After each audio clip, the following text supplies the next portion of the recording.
وصديقي، أنا وأخي وصديقي.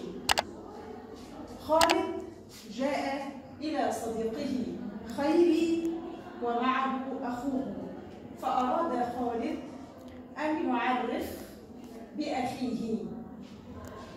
خالد: السلام عليكم.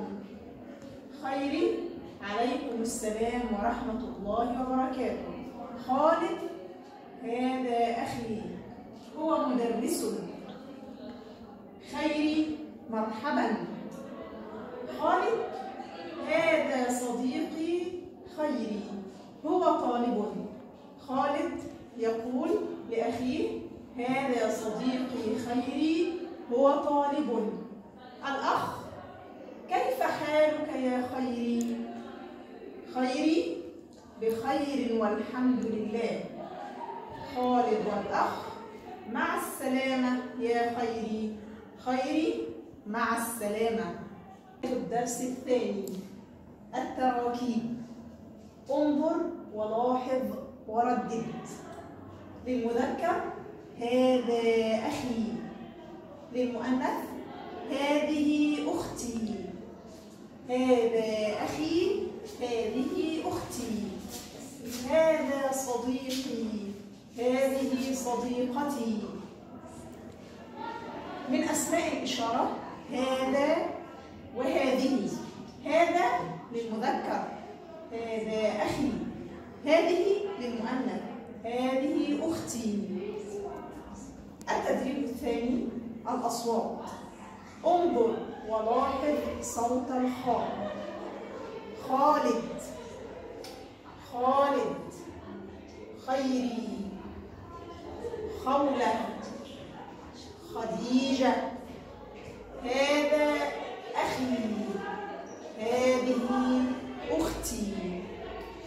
الثالث: تبادل الحوار مع زميلك أو صديقك.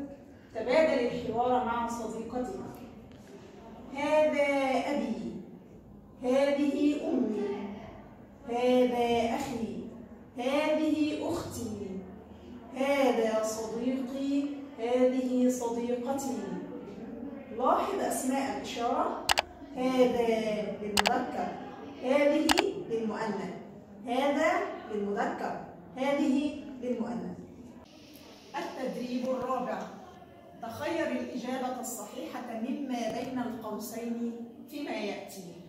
दर्ज ज़ेल कौसैन में से सही जवाब इख्तियार करें। أولاً: هذا أخي، أختي، أمي. هذا أخي أم هذا أختي أم هذا أمي. ثانياً: هذه أبي أم أخي أم أمي. ثالثاً: كيف حالك؟ كيف حالك؟ الإجابة: بخير والحمد لله. مرحبا بك، اسمي خالد. رابعاً: هل أنت باكستاني؟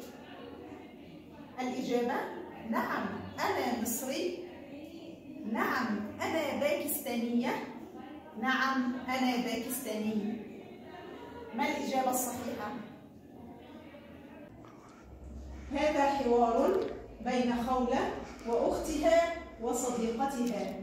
تريد خولة أن تعرف بأختها وتريد أن تعرف بصديقتها. السلام عليكم. وعليكم السلام ورحمة الله وبركاته. هذه أختي وهي مدرسة. مرحبا بك. وهذه صديقتي وهي طالبة. مرحبا بك. كيف حالك؟ بخير والحمد لله. مع السلامة. مع السلامة.